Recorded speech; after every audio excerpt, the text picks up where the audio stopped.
Mapagpalang araw po sa inyong lahat at sa mga nakikibahagi sa banal na pagdiriwang na ito sa pamamagitan ng live stream dito sa Diocesan Shrine of Jesus, the Divine Word ng Christ the King Mission Seminary, Quezon City. Tayo po ngayon ay nasa ikalabing limang linggo sa karaniwang panahon.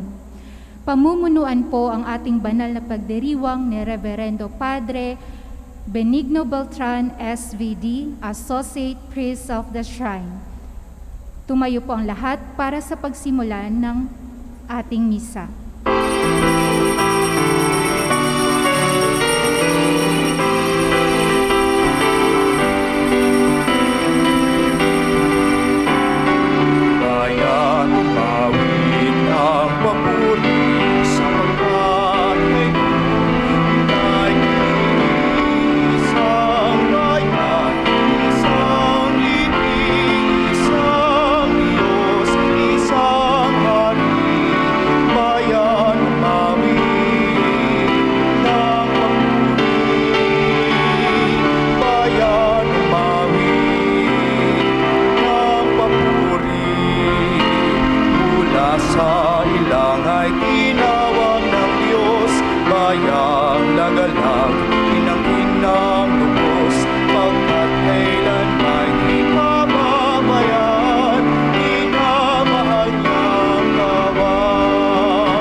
Sa ngalan ng Ama, ng Anak, ng Espiritu Santo. Amen. Biyaya ng ating Panginoong Jesucristo, ang pag-ibig ng Diyos Ama at ang liwanag ng Espiritu Santo, naway sumainyong lahat. At sumaiyo rin. Mga kapatid, sa ikalabing limang linggo ng karaniwang panahon, manalangin tayo na magiging tunay tayong tagasunod ng mga apostoles na nagpapahayag ng pababagong loob at pag-asa sa kinabukasan. Bago natin ipagpatuloy ang ating pagdiriwang, pagsisihan natin ang ating mga kasalanan. Ipinadala ka ng Ama dahil sa laki ng kanyang pagmamahal sa sanlibutan. Panginoon, kaawaan mo kami. Panginoon, kaawaan mo kami. Tinuhog ng sibat ang iyong puso upang ipahayag ang kadakilaan ng pag-ibig ng Diyos sa sangkatauhan. Kristo, kaawaan mo kami. Kristo, kaawaan mo kami. Babalik ka sa wakas ng panahon upang hukman ang mga buhay at mga patay. Panginoon, kaawaan mo kami. Panginoon, kaawaan mo kami. Kaawaan tayo ng makapangyarihang Diyos, patawarin ang ating mga kasalanan, patnubayan tayo sa buhay na walang hanggan. Amen.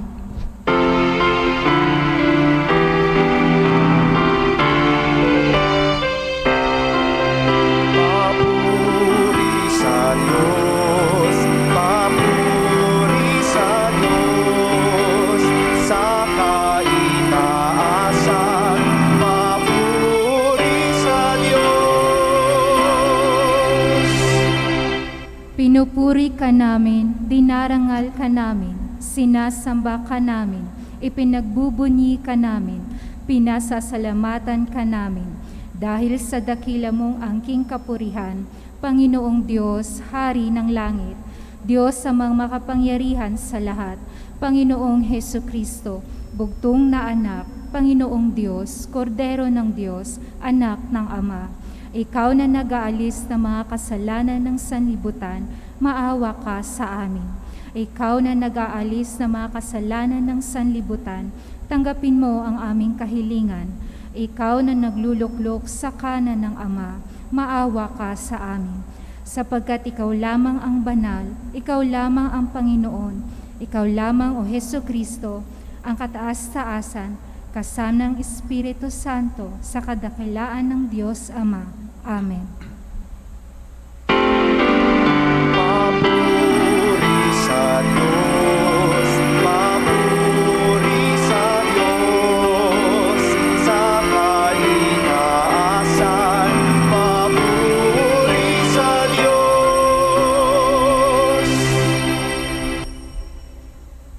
Manalangin tayo. Manaming makapangyarihan, nililiwanagan ng iyong maaasahang ilaw ang mga naliligaw na iyong pinababalik sa daan upang ikaw ay matagpuan. Ang mga kabilang sa nanalig sa iyong anak ay pagkalooban mong makapagwaksi sa lahat ng salungat sa ngalang Kristiyanong sa iyo'y tinanggap upang ito ay talagang mapangatawan ng ganap. Hinihiling namin ito sa pamamagitan ni Jesucristo kasama ng Espiritu Santo magpasawalang hanggan. Amen.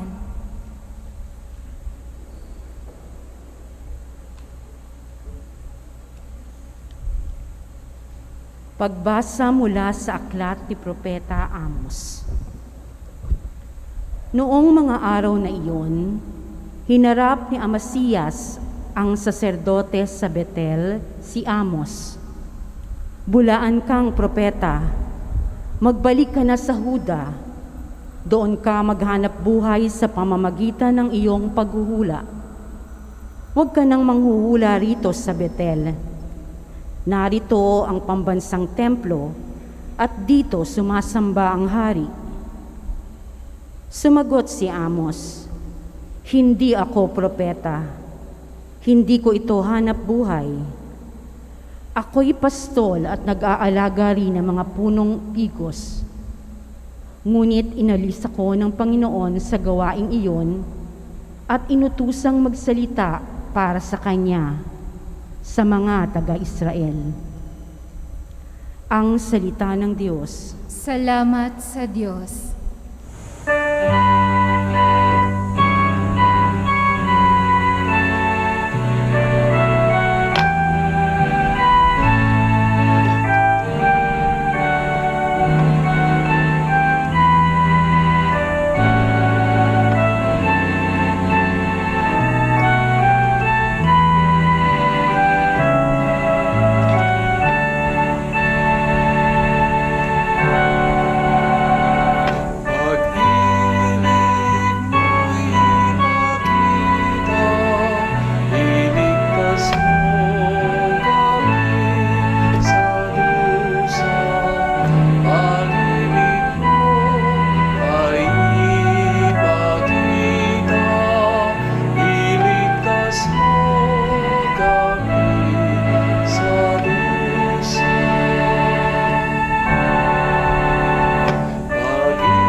Aking naririnig magmula sa puon ang sinasalita. Sinasabi niyang ang mga lingkod niya ay magiging payapa. Kung magsisisi at di na babalik sa gawang masama, ang magpaparangal sa pangalan niya ay kanyang ililigtas. Sa ating lupain ay mananatili ang kanyang paglingap.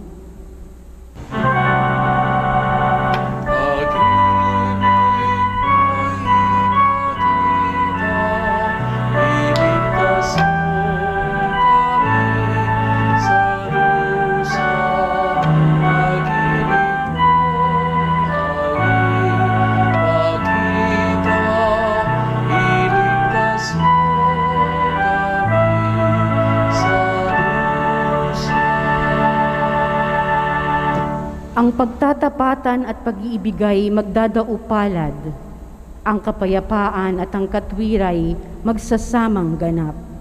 Sa balat ng lupa'y pawang maghahari, yaong pagtatapat, at ang katarungan na may maghahari mula sa itaas.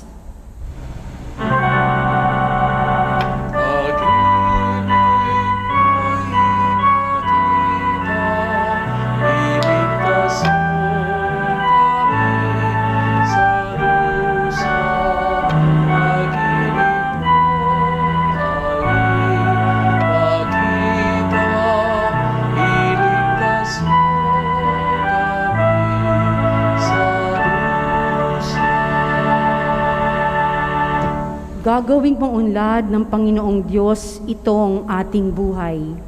Ang mga halaman sa ating lupai bubungang mainam. Sa harap niya yaong maghahari, pawang katarungan, magiging payapat, susunod ang madla sa kanyang daan.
Pagbasa mula sa sulat ni Apostol San Pablo sa mga taga-Efeso. Magpasalamat tayo sa Diyos at Ama ng ating Panginoong Hesukristo. Pinagkalooban niya tayo ng lahat ng pagpapalang espiritual dahil sa ating pakikipag-isa kay Kristo. At sa ating ngang pakikipag-isang ito, hinirang na niya tayo bago pa nilikha ang sanlibutan upang maging banal at walang kapintasan sa harapan niya. Dahil sa pag-ibig ng Diyos, tayo'y kanyang itinalaga upang maging mga anak niya sa pamamagitan ni Hesukristo. Iyan ang kanyang layunin at kalooban. Purihin natin siya dahil sa kanyang kahangahangang pagkalinga sa atin sa pamamagitan ng kanyang minamahal na anak. Tinubos tayo ni Kristo sa pamamagitan ng kanyang kamatayan at sa gayoy pinatawad na ang ating mga kasalanan. Gayon kadakila ang pag-ibig na ipinadama niya sa atin. Binigyan niya tayo ng karunungan at kabatiran upang lubos nating maunawaan ang kanyang lihim na panukala na isa sa katuparan sa pamamagitan ni Kristo pagdating ng takdang panahon. Ang panukalang ito ay pag-isahin kay Kristo ang lahat ng nasa langit at nasa lupa. Ang salita ng Diyos. Salamat sa Diyos. Magsitayo po bilang paggalang sa mabuting balita.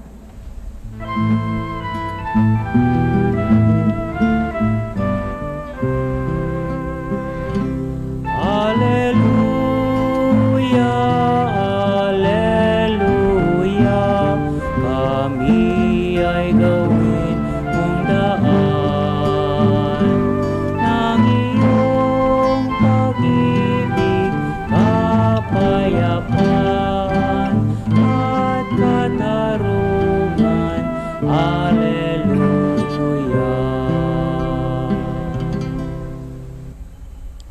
Sumainyo ang Panginoon. At sumaiyo rin. Mabuting balita ng Panginoon ayon kay San Marcos.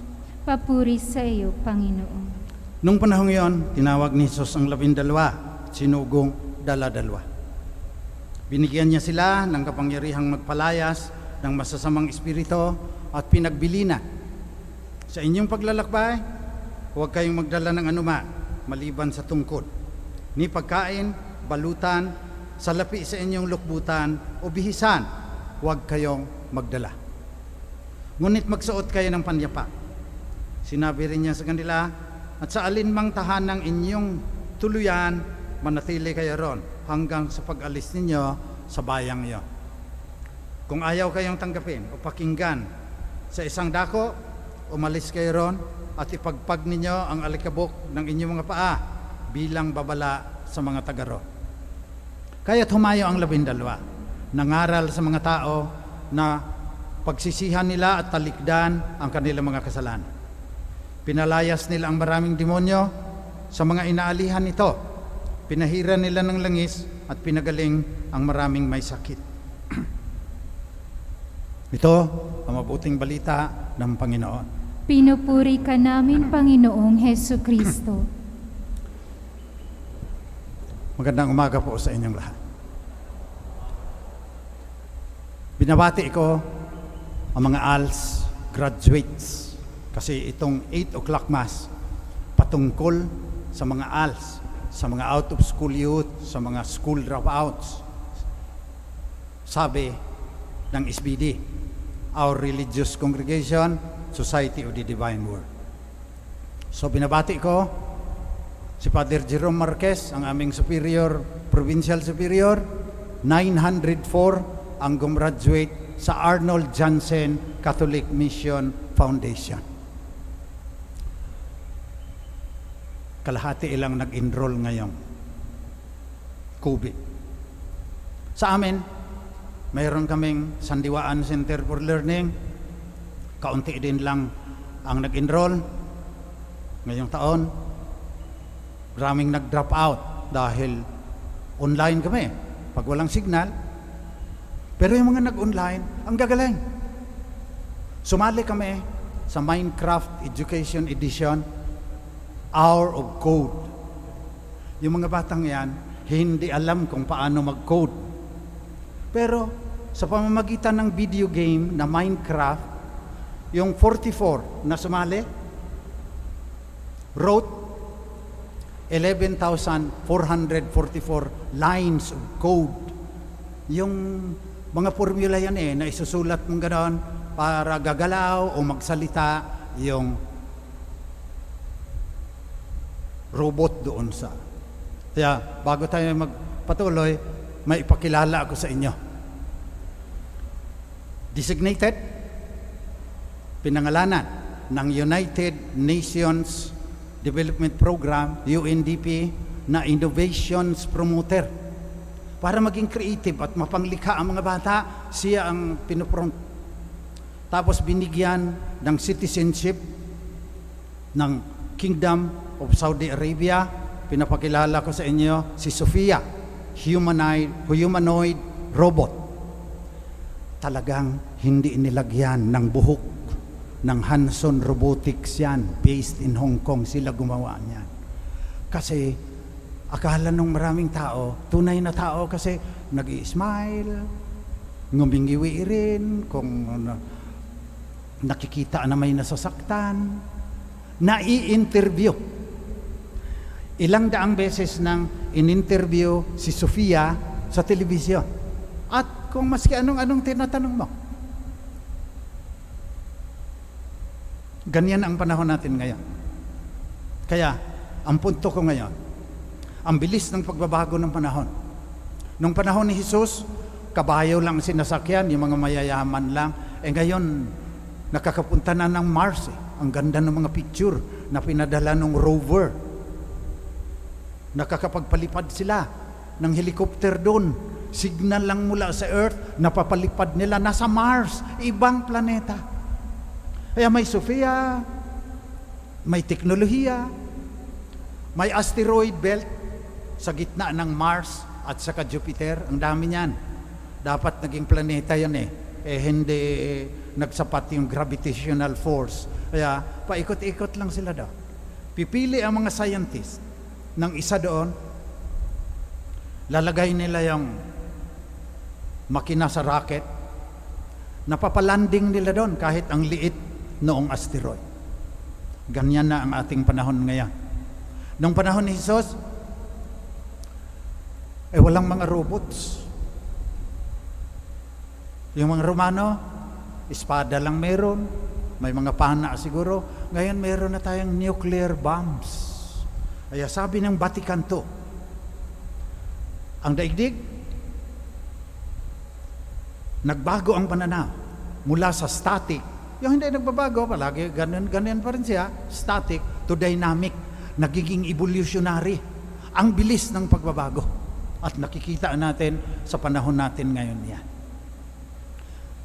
Ang ating tungkulin, bilang mga Kristiyano, na tagasunod ng mga apostoles na sinabihan, humayo kayo. Pamansag ninyo ang ebanghelyo. Noong panahon ni Jesus, espada pa nga lang. Ngayon, laser na ang ginagamit ni Luke Skywalker Paano natin gagawin yung tatlo?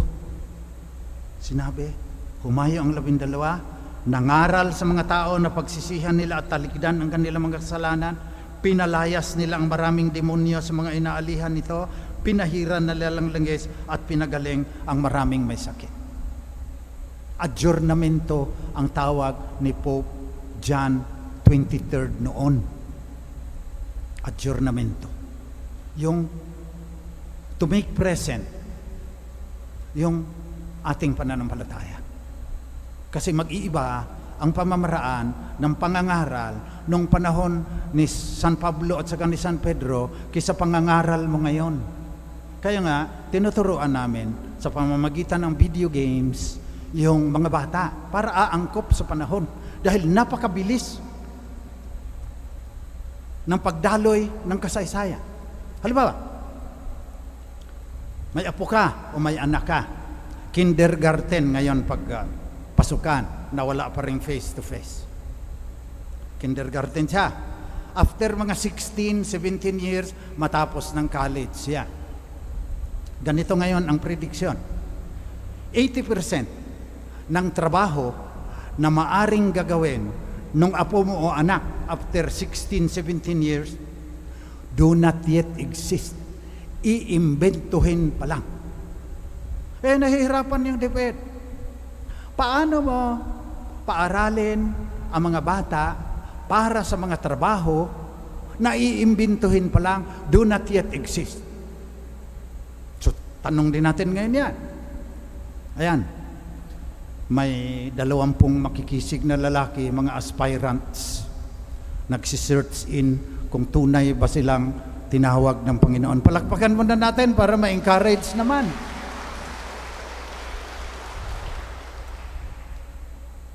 How should we form them? Kinukurta namin ang aming utak. Kasi 10 taon, halimbawa, ipagpalagay mo na lang, papasok.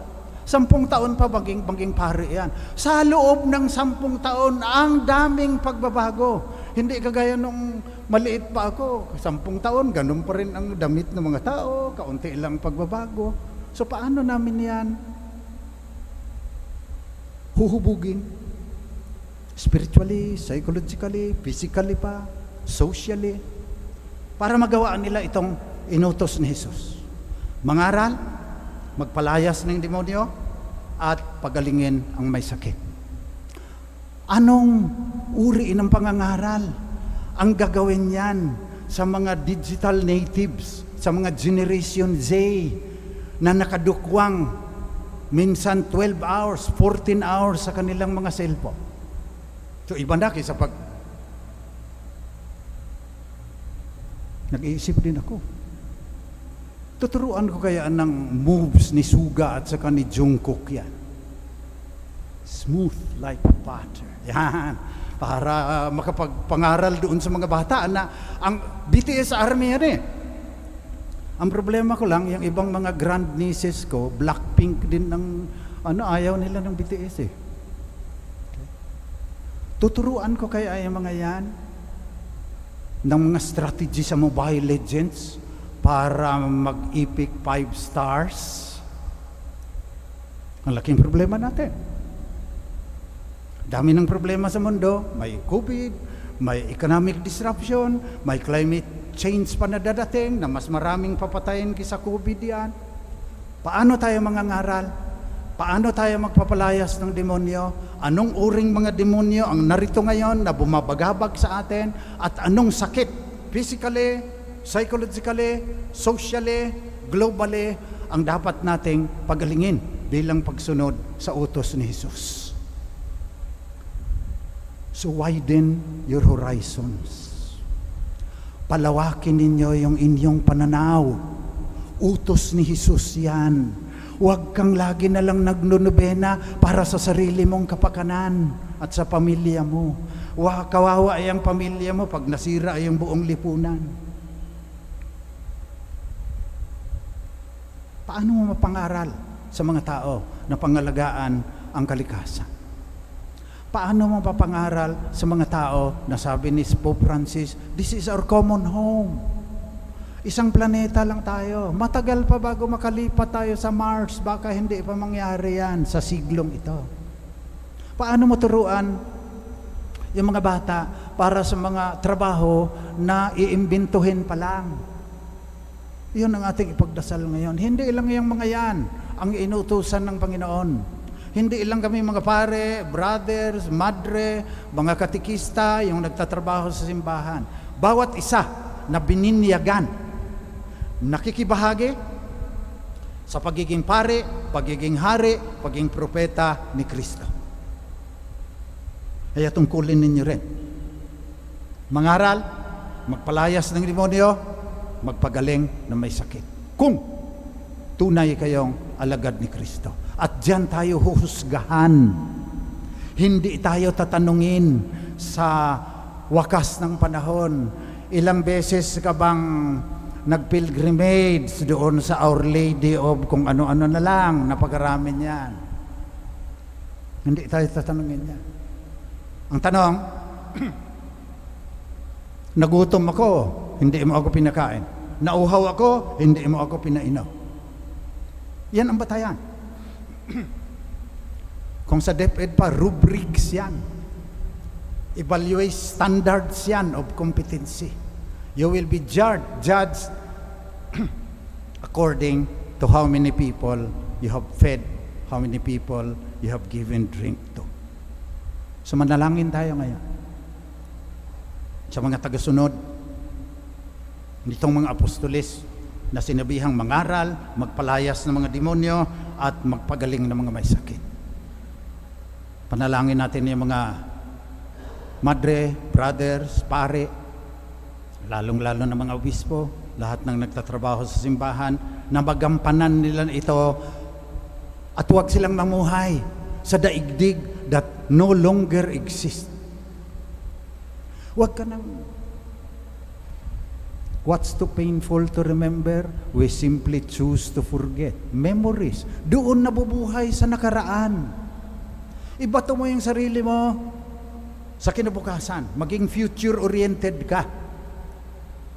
Pagkatapos, iugat mo yung sarili mo dito sa kasalukuyan para makapangaral ka ng angkop sa panahon, para makapagpalayas ka ng mga demonyo na angkop sa panahon, para makapagpagaling ka ng mga may sakit na angkop sa panahon. Kaya sinasabihan tayo ngayon, huwag mo lang pakainin ang mga nagugutom. Siguruhin mo na walang chemical yan para hindi sila magkakakanser, magka-diabetes at kung ano-ano pang uri ng sakit. Yun ang pag-adjournamento. Yun ang making present the challenge that our Lord Jesus Christ, the divine word made flesh, gave to the apostles, to His disciples, and now to all of us. Panalangin ninyo itong mga aspirants, may mga bagong novices din kami. Bumabagsak ang puso ko pag nakikita ako, kaunti lang. Nung kami puno ito nung ako pa seminarista, hanggang doon sa likod, puno ng seminarista yan. Ngayon, kaunti na lang. Buti kung papasok pa yan, mag-aral pa yan ng 10 taon, bago maging pare. Pero, sa tindi ng hamon na binabato sa atin ng panahon, panatag naman ang ating kalooban sapagkat sinabihan tayo ng Panginoon, maski na aling demonyo pa yan, maski anong mga sakit pa yan, maski gaano kahirap pa mangaral sa mga millennials at Generation Z, I will be with you until the end of time.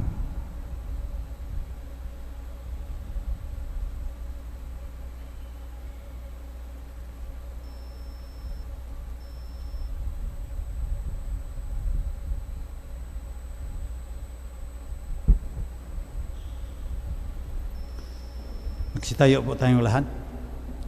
At sa isang mundo na batbat ng kadiliman, kahirapan at mga hamon, pahayag natin ang ating pananampalataya sa mapagmahal na Diyos at ang kaniyang pangako ng buhay na walang hanggan. Sumasampalataya ako sa Diyos sa mga makapangyarihan sa lahat na may gawa ng langit at lupa. Sumasampalataya ako kay Hesukristo, iisang anak ng Diyos, Panginoon nating lahat. Nagkatawang tao siya, lalang ng Espiritu Santo. Ipinanganak ni Santa Mariang Birhen. Pinagpakasakit ni Poncio Pilato. Ipinako sa krus, namatay, inilibing. Nanaog sa kinaroroonan ng mga yumao. Nang may ikatlong araw na buhay na mag-uli. Umakyat sa langit, naluluklok sa kanan ng Diyos sa mga makapangyarihan sa lahat. Doon magmumulang paririto at hukom sa nangabubuhay at nangamatay na tao. Sumasampalataya naman ako sa Diyos Espiritu Santo, sa banal na simbahang katolika, sa kasamahan ng mga banal, sa kapatawaran ng mga kasalanan, sa pagkabuhay na muli na nangamatay na tao, at sa buhay na walang hanggan. Amen. Panalangin ng bayan. Mga kapatid, malalangin tayo sa ating mapagmahal na Ama ng buong pagtitiwala upang maisabuhay natin ang ating pananampalataya sa panahon ngayon at mahibahagi sa ating kapwa. Ang ating itutugon sa bawat kahilingan, Panginoon, dinggin mo kami. Panginoon, dinggin mo kami. Bigyan mo nawa ng lakas ng loob at pangangatawan ang Santo Papa, mga obispo, pari at diakono, nang masigasig nilang maipalaganap ang iyong pag-ibig sa mundo. Manalangin tayo. Panginoon, dinggin mo kami. Gabayan mo nawa ang mga namumuno sa pamahalaan upang maglingkod sila ng buong katapatan at walang hinihintay na kapalit. Manalangin tayo. Panginoon, dinggin mo kami. Ipakita mo, Panginoon, ang pag-asa sa mga may sakit at kapansanan, mga matatanda, nalulumbay at mga nahihirapan nang sa gayoy magpatuloy sila sa iyong pagmamahal. Manalangin tayo. Panginoon, dinggin mo kami. Samahan mo sa kanilang huling paglalakbay sa lupa ang mga kapatid naming nasa bingit ng kamatayan. Ipakita mo rin ang liwanag ng buhay na walang hanggan sa mga minamahal naming yumao. Manalangin tayo. Panginoon, dinggin mo kami. Tahimik po nating ipagdasal ang iba pa nating kahilingan.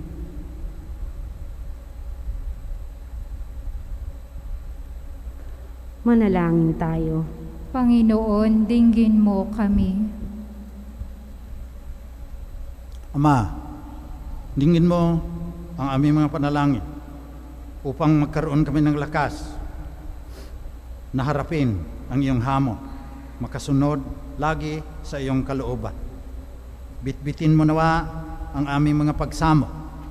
Hinihiling namin ito sa pamamagitan ni Kristong aming Panginoon. Amen.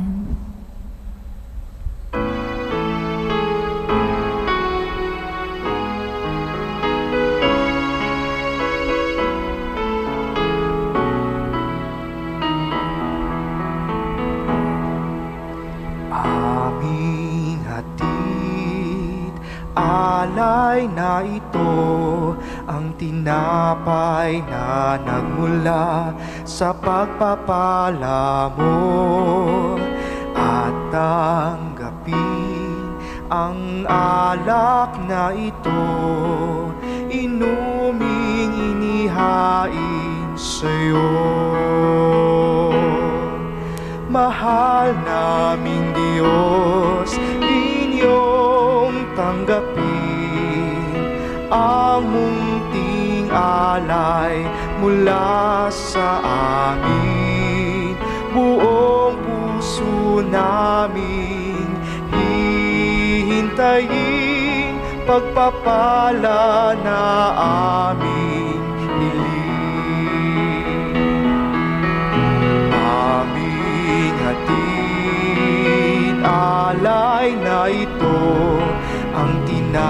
ay nanagmula sa pagpapala mo at tanggapin ang alak na ito, inuming inihain sa'yo.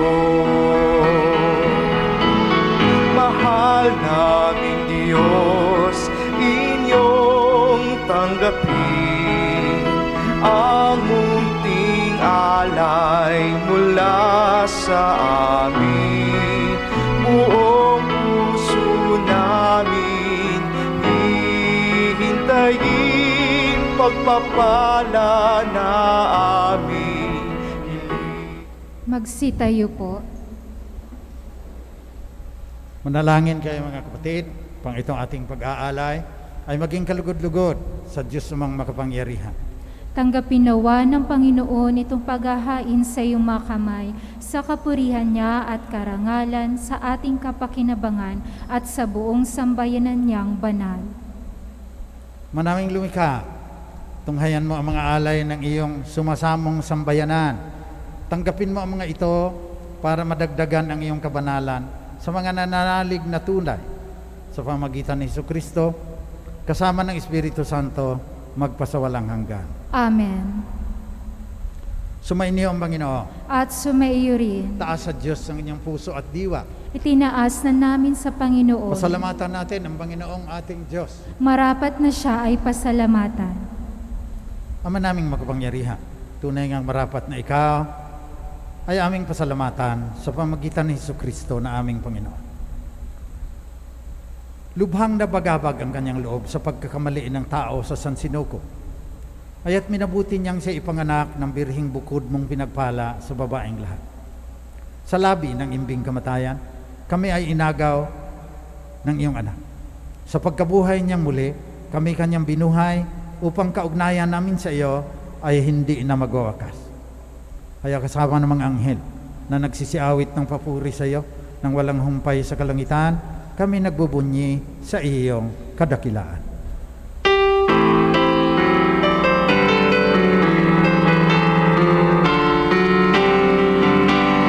Santo, Santo, Santo, Diyos makapangyarihan, puspos ng walhati ang langit at lupa.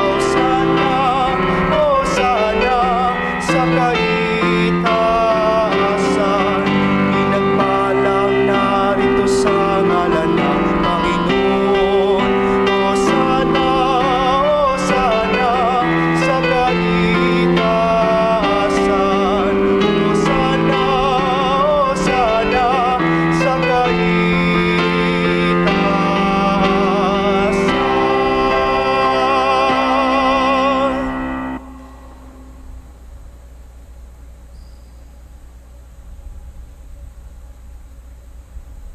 Ikaw nga, Panginoon, ay tunay na banal at sa iyo nagmumula ang lahat ng kabanalan. Basbasan mo sana ang mga kaloob na ito sa pamagitan ng iyong Espiritu, upang sa aming ikatutubos ay maging katawan at dugo ng aming Panginoong Jesucristo.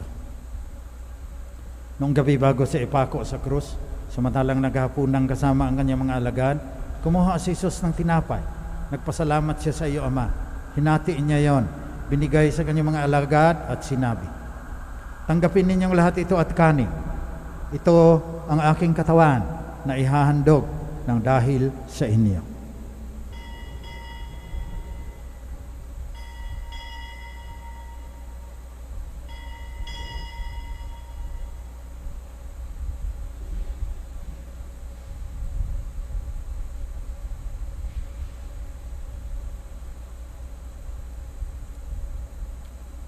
Sa ganun ning paraan, pagkatapos ng hapunan, kinuha ni Jesus ang kalis. Muli siyang nagpasalamat sa iyo, Ama. Binigay niya ang kalis sa kanyang mga alagad at sinabi, tanggapin ninyong lahat ito at inumin. Ito ang kalis na aking dugo, ng bago at walang hanggang tipan. Ang aking dugo na ibubuhos para sa inyo at para sa lahat, sa ikapagpapatawad ng mga kasalanan. Gawin ninyo ito, panglagi ninyo akong maalaala.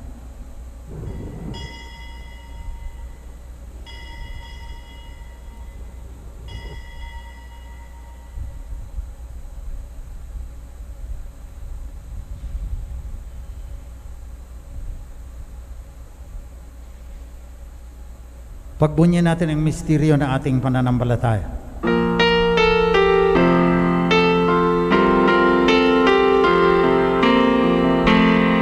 Si Kristo'y namatay, si Kristo'y nabuhay, si Kristo'y babalik sa wakas ng panahon.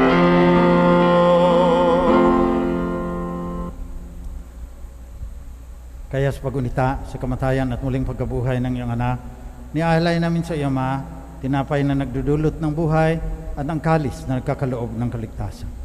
Nagpapasalamat kami sa iyo sapagkat minarapat mo kaming tanggapin sa mahal mong harapan upang maglingkod sa iyo. Pakumbabang isinasamo namin na kaming makikinabang ng katawan at dugo ni Kristo ay pag-isahin ng Espiritu Santo. Amalingapin mo ang iyong simbahang laganap sa buong daigdig. Puspusin mo kami sa pagmamahal. Kasama ni Francisco na aming Santo Papa, ni Onesto na aming Obispo, at lahat ng kasapi ng sambayanang Kristiyano sa buong mundo. Alalahanin mo rin ang mga kapatid naming nahimlay na umaasang silang muling mabubuhay, lalong-lalo na ang namatay dahil sa pandemya. Kaawaan mo sila at patuloyin sa iyong liwanag. Kaawaan mo at pagindapatin kaming lahat na makasalo sa iyong buhay na walang katapusan. Kasama ng mahal na Birheng Maria na ina ng Diyos, kasama ni San Jose na kanya esposo, kasama ng mga apostol at ng lahat ng mga banal na namuhay dito sa daigdig ng kalugod-lugod sa iyo. Maipagdiwang naman namin pagpupuri sa ikararangal mo sa pamamagitan ng iyong anak na aming Panginoong Jesucristo.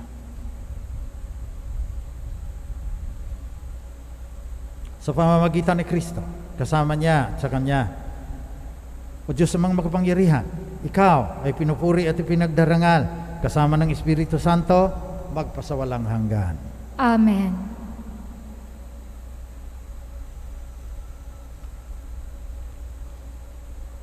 Buong tiwala tayong manalangin sa ating Ama na huwag tayong ipahintulot sa tukso at iadya tayo sa lahat ng masama ayon sa panalangin na itinuro ni Jesus na Panginoon natin at Diyos.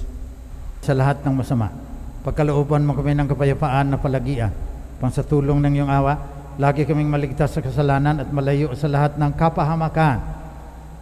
Samantalang aming pinanabikan ang dakilang araw ng muling pagbabalik ng tagapagligtas naming si Jesucristo. Sapagkat iyo ang kaharian at ang kapangyarihan at ang kapurihan magpakailanman. Panginoong Jesucristo, sinabi mo sa iyong mga apostol, kapayapaan ang iniiwan ko sa inyo, ang aking kapayapaan ang binibigay ko sa inyo. Tunghayan mo ang aming pananampalataya, ito ang aming pagkakasala. Pagkalooban mo kami ng pagkapayapaan at pagkakaisa ayon sa iyong kalooban, kasama ng Espiritu Santo, magpasawalang hanggan. Amen. Kapayapaan ng Panginoon, laging sumainyo. At sumaiyo rin. Magbigayan kayo ng tandaan ng kapayapaan ni Kristo sa isa't isa.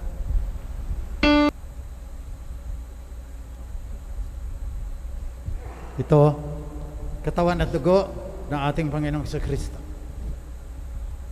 Ang banal na diwa na nagkatawang tao upang madala niya tayo pabalik sa kanyang kaharian sa langit. Mapapalad ang mga inaanyayahan sa kanyang piging. Panginoon, hindi ako karapat-dapat na magpatuloy sa iyo, ngunit sa isang salita mo lamang ay gagaling na ako. Naway ipagsanggalang tayo ng katawan at dugo ni Kristo hanggang sa buhay na walang hanggan. Amen.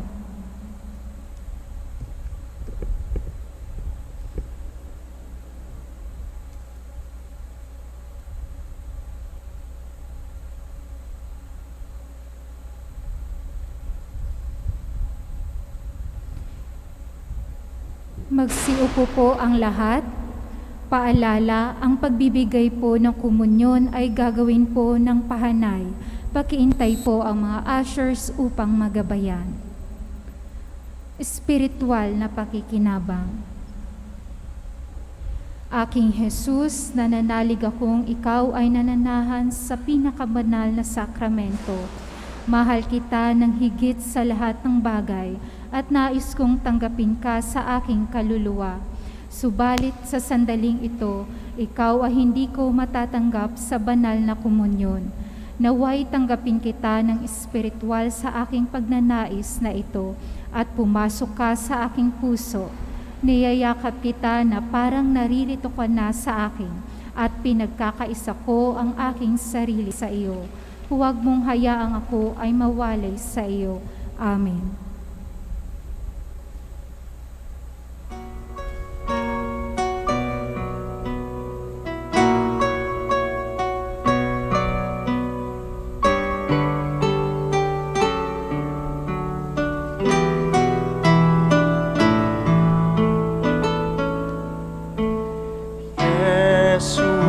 Panis vitae donum Patris, Iesu fons vitae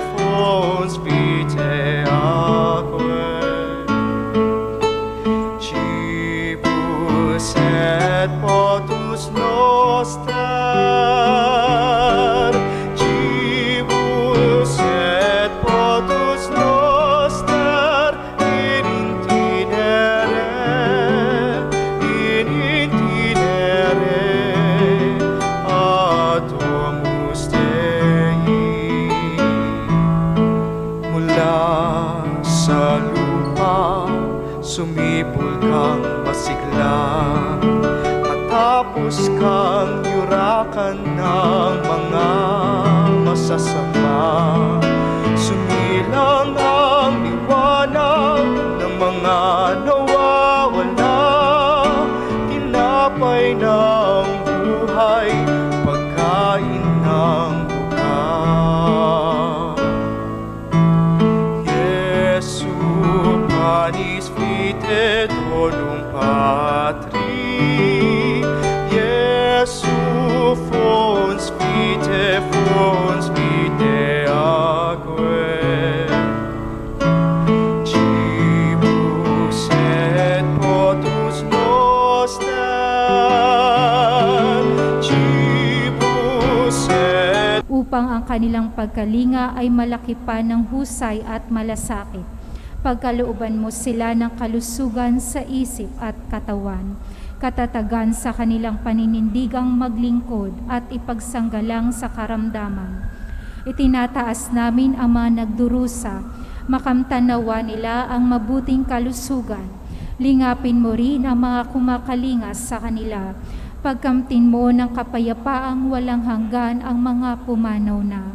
Pagkalooban mo kami ng biyaya na magtulong-tulong tungo sa ikabubuti ng lahat. Pukawin sa amin ang pagmamalasakit sa mga nangangailangan. Sa pagdamay at malasakit namin sa bawat isa, malampasan nawa namin ang krisis na ito at lumago sa kabanalan at pagbabalik loob sa iyo. Hinihiling namin ito sa pamamagitan ni Jesucristo na nabubuhay at nagaharing kasama mo at ng Espiritu Santo, Diyos magpasawalang hanggan. Amen. Dumudulog kami sa iyong patnubay, mahal na Ina ng Diyos.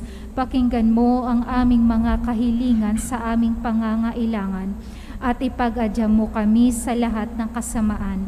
Maluwalhati at pinagpalang Birhen. Amen. Mahal na Birhen, mapagpagaling sa may sakit. San Jose, San Rafael Arcangel, San Roque, San Lorenzo Ruiz, San Pedro Calungsod, Saints Arnold Johnson and Joseph Reyna Demitz,